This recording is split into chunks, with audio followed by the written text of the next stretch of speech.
there is this long-range precision strike capability, certainly. Everybody says A2AD anti-access area denial. Admiral John Richardson, the U.S. Navy's Chief of Naval Operations, told an audience at the Center for a New American Security's annual conference. A2AD is sort of an aspiration.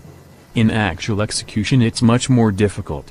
While U.S. Navy officials, and many Washington, D.C. think tanks, have talked about the potential threat to the service's aircraft carrier fleet from weapons such as the Chinese DF-21D and DF-26, the difficulty of developing a true A2AD capability is seldom discussed. As Richardson pointed out, A2AD strategies have existed since the dawn of warfare. What makes the new Chinese capability different is the combination of intelligence, surveillance and reconnaissance capability with long-range precision weapons. The combination ubiquitous ISR, long-range precision strike weapons take that to the next level, Richardson said.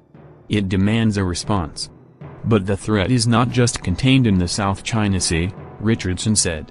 The anti-ship ballistic missile threat is increasingly found around the world and will continue to proliferate. Indeed, the Hermit Kingdom of North Korea has apparently acquired anti-ship ballistic missile technology. As such, the Navy will have to get used to living with the threat of anti-ship ballistic missiles and other similar threats. I think that the proliferation of anti-ship ballistic missiles is just a fact of life we're going to have to address, Richardson said. That fact that it's in the hands of North Korea, a leader who has been less predictable than many others, brings another dimension to that equation. However, that does not mean that the aircraft carrier is obsolete or that the carrier air wing is unable to conduct its mission. As Navy officials have mentioned repeatedly in private conversations, weapons such as anti-ship ballistic missiles require an extensive kill chain including ISR sensors, data networks, command and control and other systems, in order to be effective. That extensive kill chain can be attacked and disrupted through electronic attacks, cyber warfare or some other kinetic means.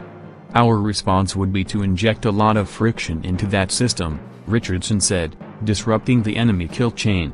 Indeed, when A2AD zones are discussed, often the entire radius of where an enemy missile can attack targets, such as an aircraft carrier out at sea, is marked as a no-go zone.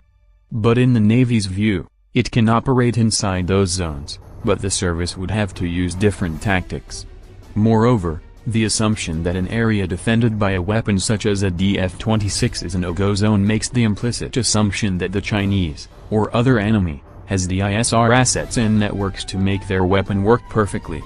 That's just not the reality of the situation, Richardson said. Nonetheless,